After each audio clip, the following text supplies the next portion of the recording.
o mundo, criou o céu, a terra, as estrelas e o mar. E Deus fez o homem e deu a ele a fé, a esperança para se reencontrar nos momentos mais difíceis.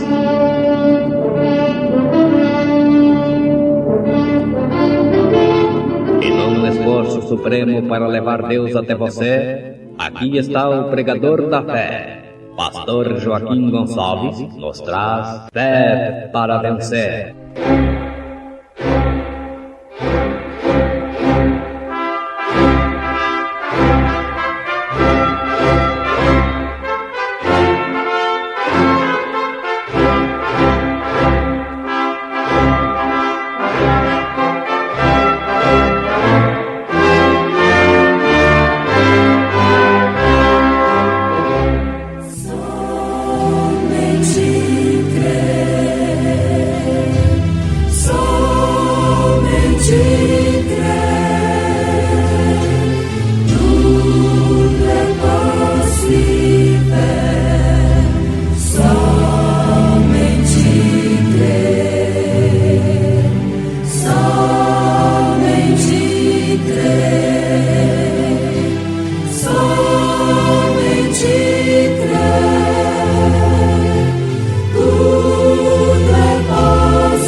Se foi carne naquele dia por meio do Filho, o noivo, então também é carne hoje por meio da noiva. Ao nascer do sol, e passado o sábado, Maria Madalena e Maria, mãe de Tiago e Salomé, compraram aromas para irem ungí-lo. E no primeiro dia da semana foram ao sepulcro de manhã cedo, ao nascer do sol. De joelho é melhor, irmão Humberto cantando, em momentos no tabernáculo da fé.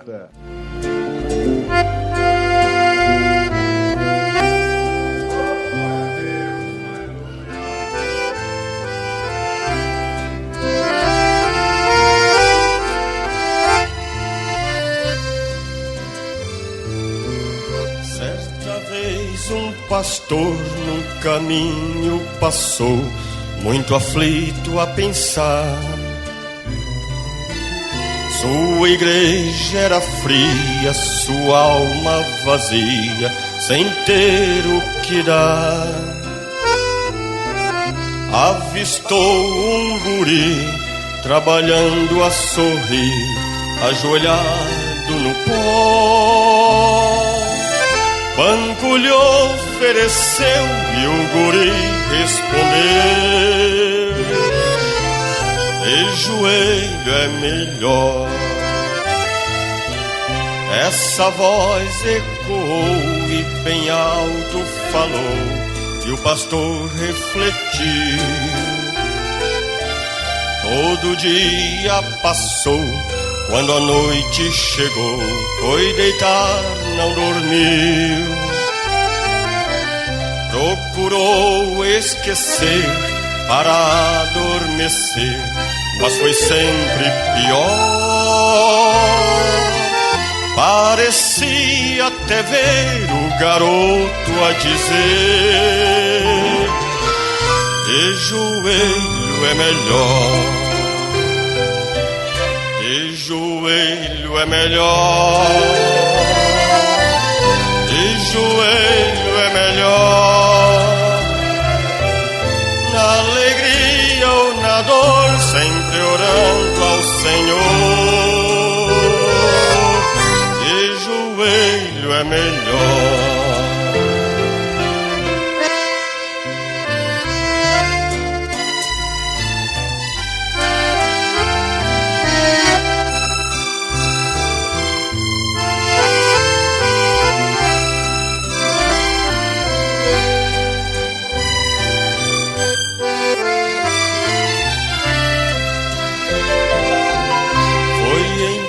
Que o Senhor bem claro lhe falou: que devia orar.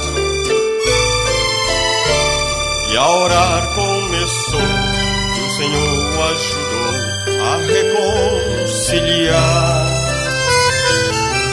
Sua igreja que estava sem luz, não brilhava, tornou-se um farol.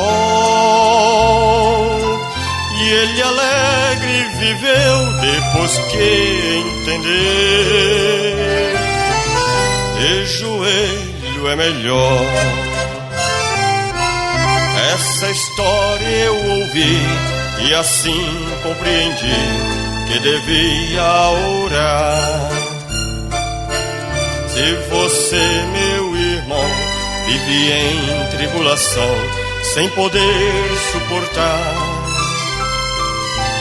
busque a Deus em oração e os males se vão espalhando ao redor.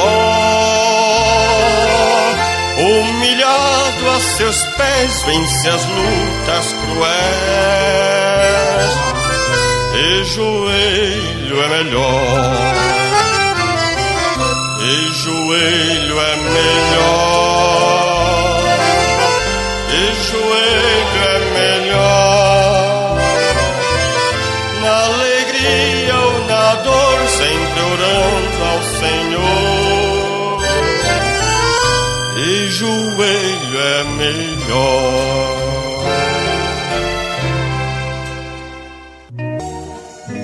Se foi carne naquele dia por meio do Filho, o noivo, então também é carne hoje por meio da noiva.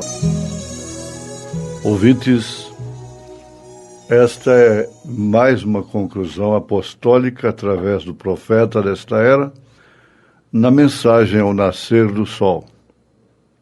Se foi carne naquele dia por meio do Filho, o noivo, então também é carne hoje por meio da noiva. Ele disse isso quando fez um relato acerca de uma repreensão que ele recebeu através de uma mulher pregadora. Uma mulher pregadora repreendendo ao profeta de Deus. E ela disse: agora, sem dúvida, você está tomando o lugar de Deus. Isto por quê? Porque na mensagem Casamento e Divórcio, que foi dado ao profeta através do pilar de fogo, quando ele entregou a mensagem, ele ficou desesperado, vendo que muitos casais, pais, mães, estariam com o rosto entre as mãos, pensando o que fazer.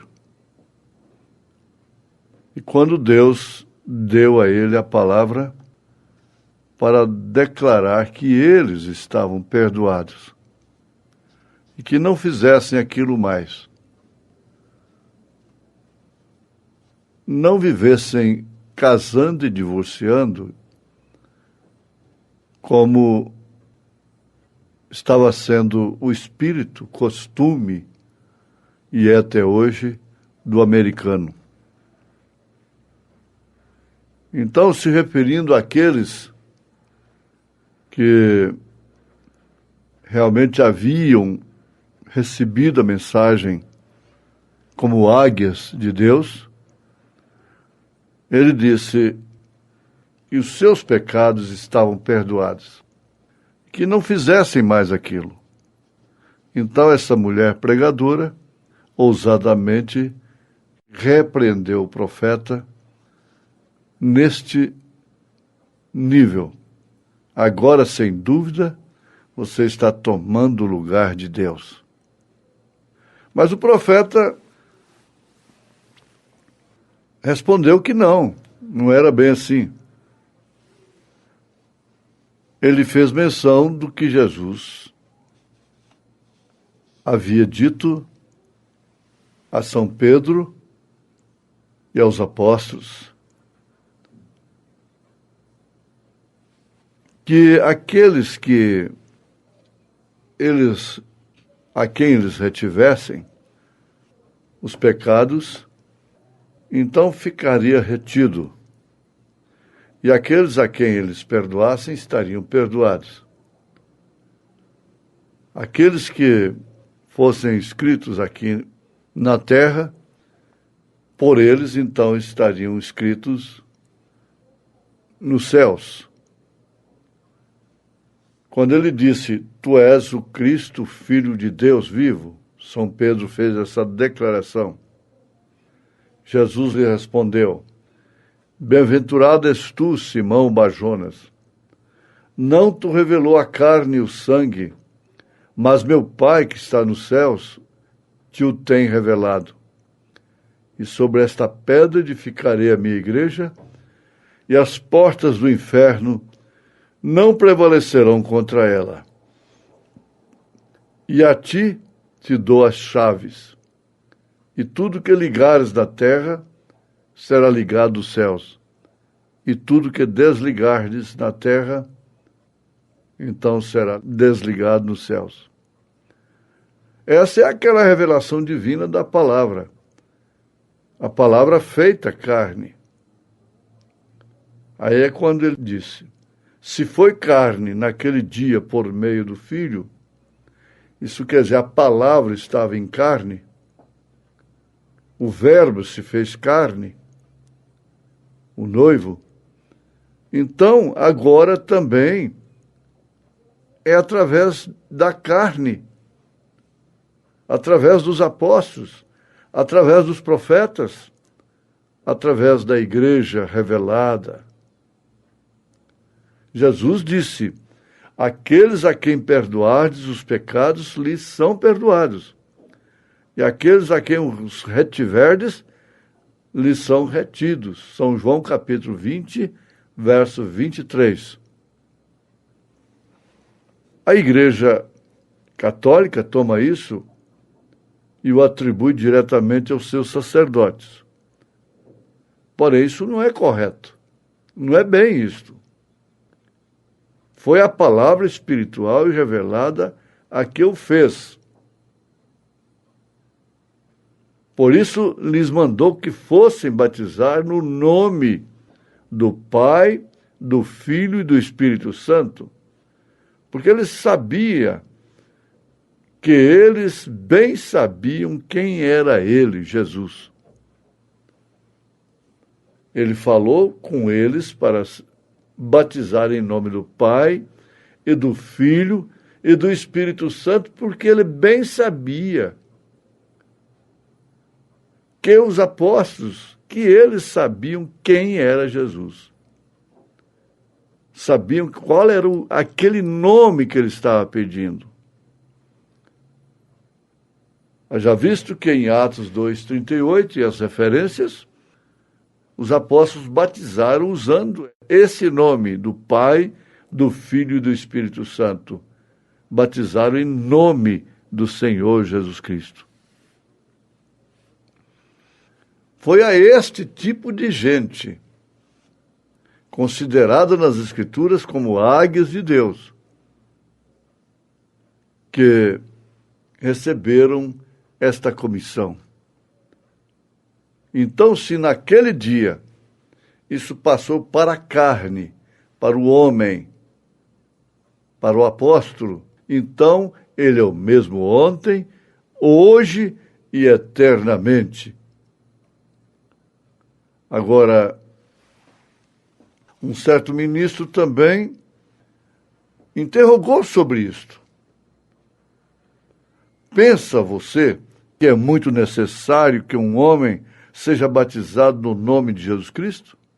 A resposta do profeta é exatamente a de Pedro. Sim, Senhor. Ele foi mais adiante, o ministro. Mas, irmão Branham, mesmo depois de haver sido batizado no nome do Pai, do Filho e do Espírito Santo, a resposta foi essa, sim, senhor, porque a verdade é que tal pessoa não tem sido batizada. Você pensa assim, então daqueles do passado, Deus não cobra deles o que cobra de nós na última era. Todas as coisas foram restauradas. A quem mais é dado, mais é exigido.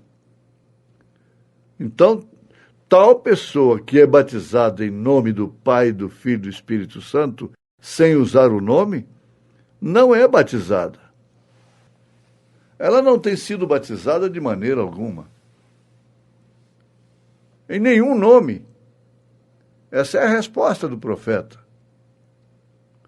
Isso deve interessar, deve ser uma grande mensagem para todos que estão nos ouvindo, porque essa é a mensagem ao nascer do sol.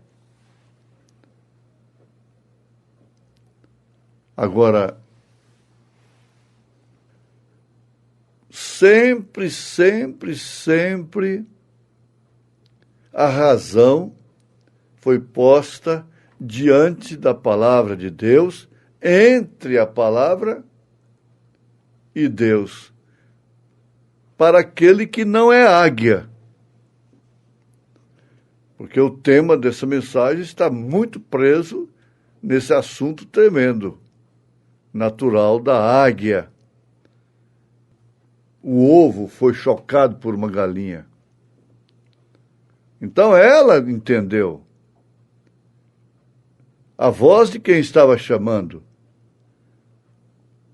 Ela não tinha uma razão ali entre ela e aquela voz. Mas a galinha tinha, os pintinhos tinham. Eles não entenderam nada, que linguagem era aquela. Aquilo os levaram a temer, a correr, a esconder. Mas a águia, a quem foi dirigida aquela voz vinda do alto, entendeu que ela deveria sair dali. Isto quer dizer, ela entendeu que deveria ser batizada em nome do Senhor Jesus Cristo. Ela entendeu que Deus enviou um profeta, Elias, na sua quarta manifestação, manifestando o ministério do Filho do Homem. Junto disto, o ministério do sétimo anjo de Apocalipse, capítulo 10, verso 7. Não há nenhuma razão entre isto e nós, aqueles que temos ouvido esta voz, sem nenhum tropeço entre, no meio disto. O eleito não vive cheio de interrogações, de especulações sobre terceira puxada, sobre trovões, sobre nada disto. O profeta chama a atenção, o homem a quem foram dadas as chaves, ele disse, em nenhum outro nome há salvação. Veja como ficou abolida a razão entre o batismo de Atos 2,38 com Mateus 28,19. Porque eles sabiam qual era aquele nome. Não há outro nome dado debaixo do céu, dado aos homens, pelo qual possamos ser salvos. Não há nenhuma interrupção nisto, embargo, para aquele que é águia. A salvação vem somente no nome de Jesus Cristo. E quanto fizerdes por palavras ou por obras, fazei tudo em nome do Senhor Jesus. Tudo isso é Bíblia. Não há nenhum outro nome, nenhuma igreja, nenhuma hierarquia, nenhum título, nem nada pois ele é a rosa de Saron, o lírio dos vales, a estrela resplandecente da manhã, o alfa e o ômega, o princípio e o fim, Jeová Jiré, Rafa, Manassés, todas estas coisas. Ele é todas estas coisas. Então não há salvação em nenhum destes títulos. No nome de Jeová não há salvação. Rosa de Saron, ainda sendo ele, se referindo a ele, porém não há salvação. Pai, Filho e Espírito Santo, não há salvação nesses títulos. Há salvação somente no nome de Jesus Cristo. Agora, qual é o embargo que um eleito tem? Qual é a dificuldade que um eleito tem em ver isto? Você encontra salvação no nome Rosa de Saron? Estrela da manhã? Pai, Filho e Espírito Santo? O próprio Senhor Jesus disse, em meu nome.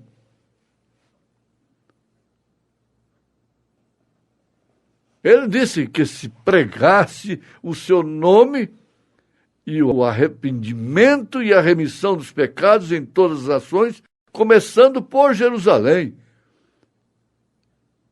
Lucas registrou assim.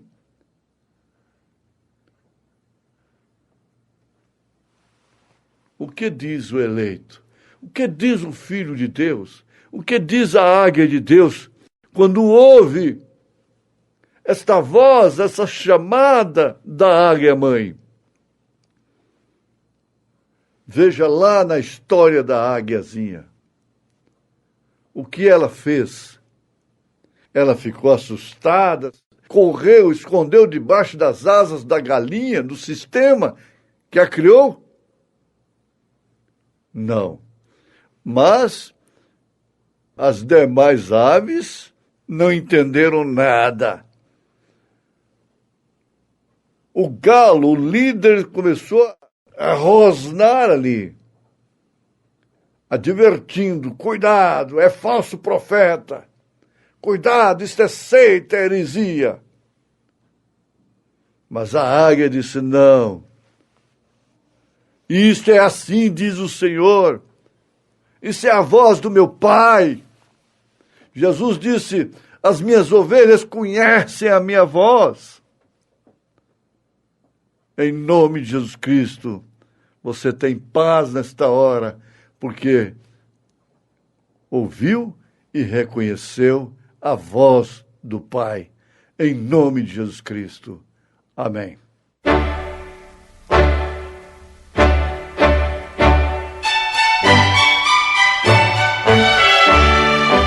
Volte a nos ouvir amanhã novamente, neste mesmo horário, nesta emissora, se o Senhor nos permitir, com fé no Filho de Deus, a fé que vence o mundo.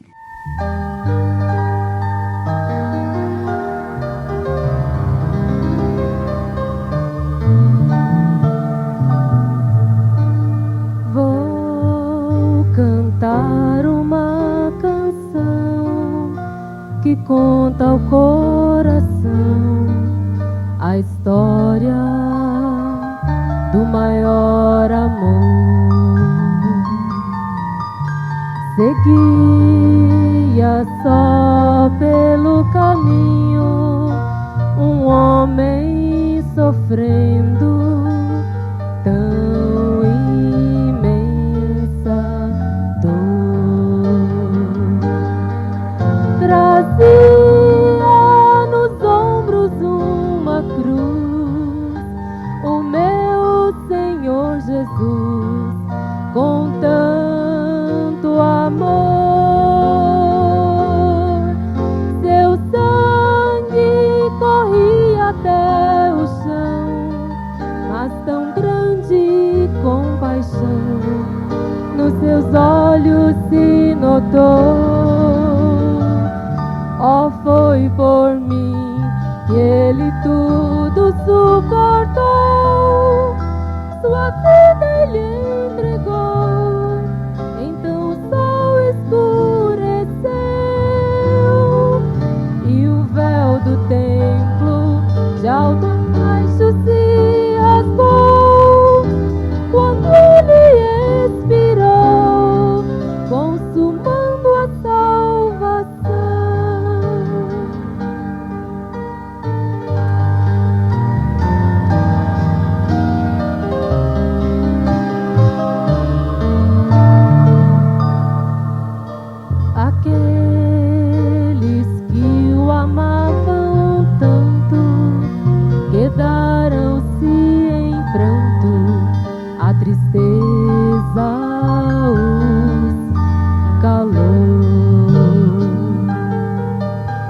seguiam no caminho de Emaús, fugindo das lembranças daquela